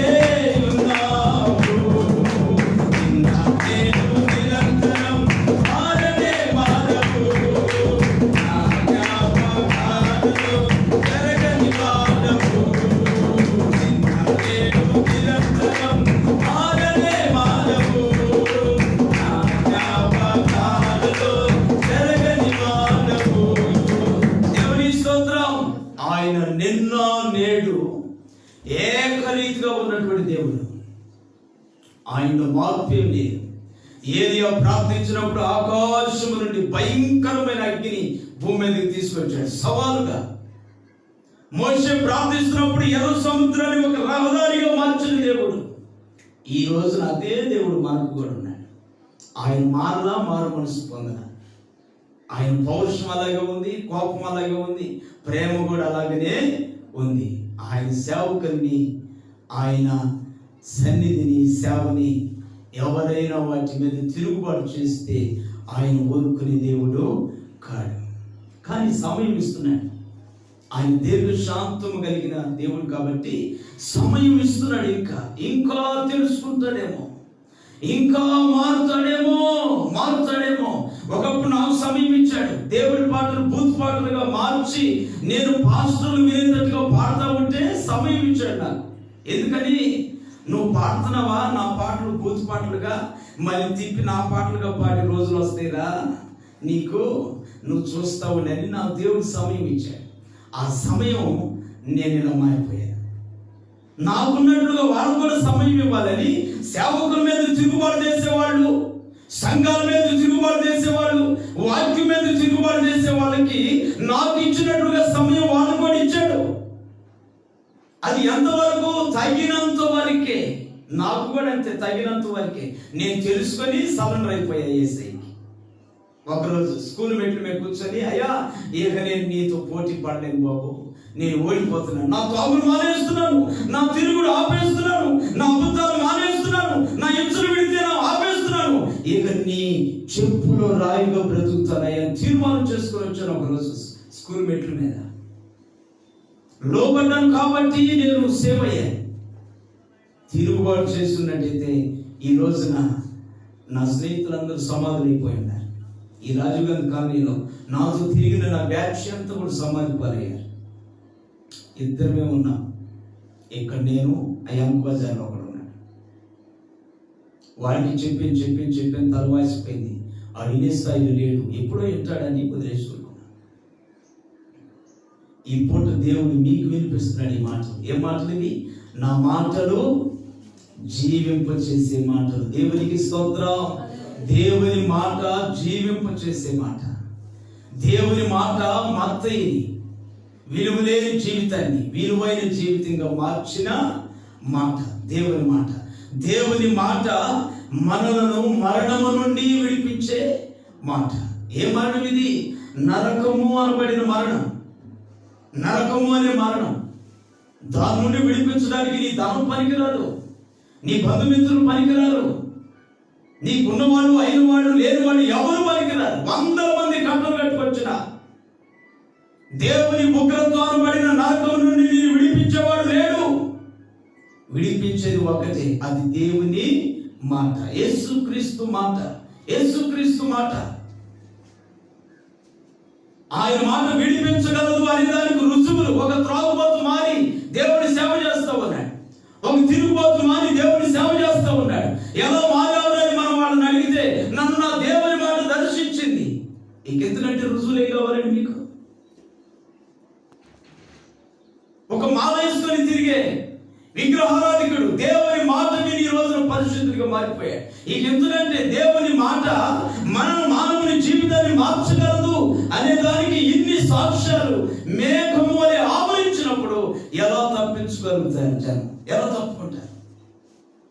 అందుకని దేవుని మాట మనిషిని మారుస్తుంది. నేను లోపల విగ్రహారాధన చేసేటప్పుడు నేను కొనియాడిన దేవుడు ఎవరో తెలిసిన పబ్లిక్గా చెబుతాను, ఎవరు నా ముందుకు రావడానికి లేదు. పబ్లిక్గా చెబుతాను, ఏడుకొండల దేవుడు వెంకటేశ్వర స్వామి నా దేవుడు. ఓ బాగా నిష్ఠగా ఆరాధించండి. నేను చేసిన నిష్ఠ మీరు చేసి ఉండరు. నేను చేసిన నిష్ఠ ఏదో కొద్దిసేపు గంట తీసుకుని గనగనగనగనగన మోగించి ఒక కర్పూరం ఆర్తులు ఇచ్చేసి ఆ తర్వాత మీ కడుపు నుండి తిని ఆయుగా ఉంటారు. నేను అలా చేయలే. ఆ రోజంతా కూడా కట్టిన తడి బట్టలతో నేను జీవించాను. ఆ శనివారం వస్తే ఉదయం పూట పూజ జరిగేది, ఆ దినం అయిపోయే వరకు నేను అట్లే ఉండేవాడిని. బాగున్నారని గుళ్ళు వెళ్ళిపోయి ఉన్న రోజంతా కూడా, ఆ రోజంతా తడి బట్టలతోటి. ఆ విగ్రహం నాకు ఎప్పుడు చెప్పాలి, తల్లిదండ్రులు నువ్వు తిట్టకూడదని. చూసారా? ఆ విగ్రహం ఎప్పుడు మాట్లాడాల, నువ్వు మరణంలోనికి వెళ్తావు, ఆ మరణాన్ని నేను ఓడించలేను అని కానీ, మరణం నుండి నేను తప్పిస్తానని కానీ ఆ విగ్రహం ఏ రోజు నాతో మాట్లాడా. ఇది మంచి ఇది చెడు అని ఈ విగ్రహం ఎప్పుడు మనకి చెప్పలా, నాకు చెప్పరా. సోది పెట్టినప్పుడు నేను ఆంబోతుని నీ వెంట తిరుగుతున్నాను అన్నాడు. సోది పెట్టినప్పుడల్లా ఆంబోతునై నా వెంట తిరుగుతున్నప్పుడు మరణం నన్ను సమీపిస్తున్న సంగతి అతనికి తెలియదా? మరణం నన్ను కౌగిలిస్తున్న సంగతి అతనికి తెలియదా? మృత్యువు నన్ను వెంబడిస్తుంది, ఏదో ఒక సందర్భంలో నన్ను దాని వల్ల పడేసుకుంటున్న సంగతి ఈ ఆంబోతు వలె తిరుగుతున్న దేవునికి తెలియదా? మరి ఎందుకు అప్పగించినట్లు మరణానికి నన్ను? రాసుబడే వాళ్ళు ఆన్సర్ చేయాలి ఈ ప్రశ్నకి. ఎందుకు అప్పగించినట్లు?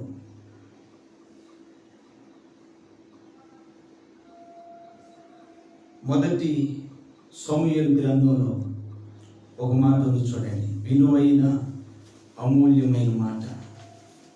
మొదటి సమూయేలు గ్రంథం చెబుతాను.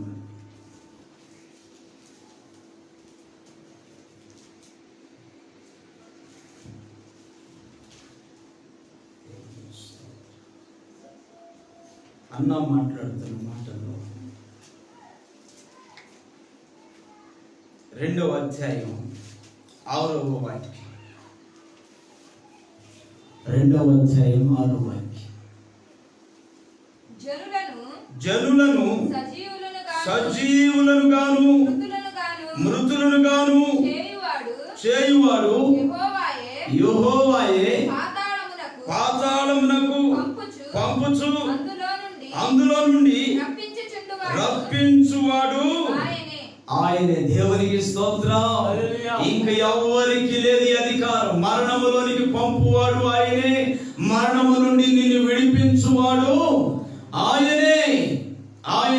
1 నన్ను మరణంలో నుండి విడిపించాడు, 2 నా బిడ్డను మరణంలో నుండి విడిపించాడు, 3వది నా మనవలను మరణం నుండి విడిపించాడు. మా ముగ్గురు మరణం ఆవరించింది. నన్ను ఆవరించినప్పుడు నా కొరకు ఎవరు ప్రార్థన చేయాలి. అనాది కృప సంకల్పం. నేను సేవకుని కావాలని నా దేవుడు కోరుకున్నాడు. కాబట్టి ఆ మరణ శైలి నేను ఉన్నప్పుడు, మరణపు పడకలో నేను ఉన్నప్పుడు వెంకటేశ్వర స్వామి రాలా. ఆ తర్వాత సోది పెట్టిన అడ్రస్ లేడు. నేను ఉమ్మిలేసి అర్థం చేస్తేనే మానవుల దేవుడు అని యేసు ప్రభుని ఆయన వచ్చి నిలబడ్డాడు నా దగ్గర. ఆయన వచ్చి నిలబడ్డాడు. నీ కులస్తుని కాదన్నావు, నీ మతస్థుని కాదన్నావు కదా, నేనే నీ దేవుణ్ణి అని ఆయన నా కుడి భుజం మీద చేయబెట్టి ఇక నేను ఏ మరణం ఆవరించదు అని ధైర్యపరిచి లేపాడు. ఆ రకంగా నేను మరణం నుండి బయటపడ్డాను. నా బిడ్డ మరణంలోకి వెళ్ళినప్పుడు నాకు తెలుసు కదా, మరణపు ముళ్ళుని విరిచింది నా ప్రభు అయిన క్రీస్తు అని ఇక ప్రార్థన పెట్టింది. 3.5 రోజుల తర్వాత బ్రతికింది శవం. 3.5 రోజుల తర్వాత. ఆ తర్వాత మనోరాలు మరణపు పడకలోకి వెళ్ళిపోయింది. ప్రార్థన చేశాను, పిల్ల కావాలయ్యా, బ్రతికించి. మరి మీ మీద తిరుగుతుంది కదా, కాళ్ళు చేతులు అన్ని గాయాలు అయిపోయినా కూడా నేను బ్రతికే ఉన్నానని చెబుతుంది. సజీవ సాక్ష్యమే, సజీవ సాక్ష్యం. దేవునికి స్తోత్రం. హల్లెలూయా. యేసుక్రీస్తు నిజమైన దేవుడు అనడానికి నేను నా నోరు తెరవలసిన పని లేదు. నా కుటుంబమే ఒక సాక్ష్యం, నా కుటుంబం ఒక సాక్ష్యం, నా కుటుంబంలో ఉన్న మనుషులే ఒక సాక్ష్యం యేసుక్రీస్తు నిజమైన దేవుడు అనడానికి. ఈ పూట దేవుడు మాటగా ఉన్నాడు, వాక్యమై ఉన్న దేవుడు, వాక్యమైన దేవుడు. ఆ వాక్యమైన దేవుడు మనతో మాట్లాడుతున్నాడు. కారణం ఏంటి తెలుసిన? మీరు ఆయన నింపబడి మీలో నుండి అనేక మంది కన్నీళ్ళ మధ్య ఉన్నవాళ్ళు ఉన్నారు, కలవరాల మధ్య ఉన్నవాళ్ళు ఉన్నారు. వాళ్ళందరినీ ఆదరించాలని మీ ద్వారా.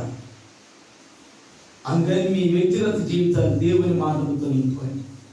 మనుషుల మాటలు, సినిమాల మాటలు, ఆ ఇంట్లో మాటలు, ఈ ఇంట్లో మాటలు, పక్కింటోళ్ళ మాటలు మనకి చెడుపు చేస్తాయి. దేవుని మాట మనం ఏం చేస్తుంది? అది మనల్ని జీవింపు చేస్తుంది. ఒకటి దేవుని మాట. రెండవది విలువలేని బ్రతుకులో విలువని తీసుకొస్తుంది, మత్తయి తీసుకొచ్చినట్టు. మూడవది నిన్ను నరకము అనే మరణము నుండి విడిపిస్తుంది. అక్కడ ఒక మంచి మాట ఉంది, మరణం నుండి విడిపించి. యోహాను సువార్త 8:51 అయిపోయింది. ఒకడు నా మాట గైకొని ఎడల వాడెన్నడూ మరణం పొందడని మీతో నిశ్చయముగా చెప్పుచున్నానని ఉత్తరమిచ్చెను. అందుకు యూదులు, నీవు దయ్యము పట్టిన వాడవని ఇప్పుడు ఎరుగుదుము. దేవుని స్తోత్రం. చాలు. చూసారా, మరణముల గురించి దేవుడు ప్రకటిస్తూ ఉంటే గిరిజన ప్రజలు ఏమంటున్నారు? నువ్వు దయ్యం పట్టిన బాధపడి. మీరు అలా అనుకోమంటే యేసుక్రీస్తు మాత్రం మనల్ని సజీవముగా ఉంచగలిగిన మాట, సజీవంగా ఉంచగలిగిన మాట. మీ వ్యక్తిగత జీవితాల్లో ఏదైనా సమస్య, ఏదైనా ఇబ్బంది ఉంటే ఆయన మీద భారాన్ని వేసి మీరు ప్రార్థన చేయండి. తప్పక ఆయన తగిన సహాయం మీకు అందిస్తాడు, తప్పక అందిస్తాడు. అతి కృప పరిశుద్ధాత్మ దేవుడు మీ అందరికీ అనుగ్రహించును గాక. ఆమేన్. తలలో ఉంచండి, చిన్న ప్రార్థన చేసుకుందాం. అందరం లేచి నిలబడదాం. ఒక చిన్న ప్రార్థన చేసుకుందాం. ప్రేమగల తండ్రి, పరిశుద్ధుడా, స్తోత్రాలు. నీ మాట నాయన ఎంతో విలువైనదో, నీ మాట మమ్మల్ని ఏ విధంగా నరకము నుండి విడిపించగలదో తండ్రి, పూట మేమంతా తెలుసుకున్నాం. మా నాయన, నీ మందిరంలో ఉన్న బిడ్డలందరూ బట్టి నీ స్తోత్రాలయ్యా. బిడ్డలకి నీ మాటల గురించి తెలియపరిచావు. నీ మాటల్లో ఉండే శక్తి బలాలు నీ బిడ్డల జీవితాల్లో ఉంచండి. మనుషుల మాటల కంటే కూడా నీ మాటలకు నాయన నీ బిడ్డలు వారి హృదయ తలుపును తెరిచే కృపను మీరు దయచేయండి అయ్యా. ప్రజలు నీ మాటలు విని జీవితాలు మార్చుకొని లాగున సహాయం చేయండి ఆయన. ప్రజలు నీ మాటల్లో నాయన వాళ్ళ కన్నీళ్లు తొడుచుకోగలిగిన కృపను వారికి దయచేయండి అయ్యా. ఇవి మతానికి సంబంధించిన మాటలు కావు, కులానికి సంబంధించిన మాటలు కావు. ఇవి పరలోక సంబంధమైన దేవునికి సంబంధించిన మాటలు ఉన్నాయి. ఈ మాటలు ప్రతి అంతరంగంలో నాటండి నాయన. మాటలను నడిపించండి. మాటల్లో నీ బిడ్డలు జీవించడానికి సహాయం చేయండి. ఈ దిన ఆశీర్వాదంతో నీ బిడ్డలందరినీ నింపుతాయి. ఎవరు ఏ బలహీనత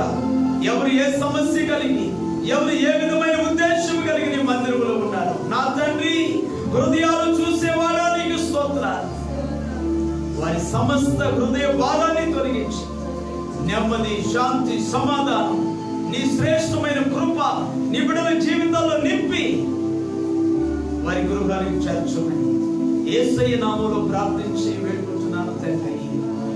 ఆమేన్, ఆమేన్. మన తండ్రి అయిన దేవుని ప్రేమ, కుమారుడైన యేసయ్య కృప, పరిశుద్ధాత్మ దేవుని అన్యోన్య సహవాసం కూడిన మనకును సకల పరిశుద్ధులకు సదాకాలం తోడుగా ఉండి బలపరచుగాక.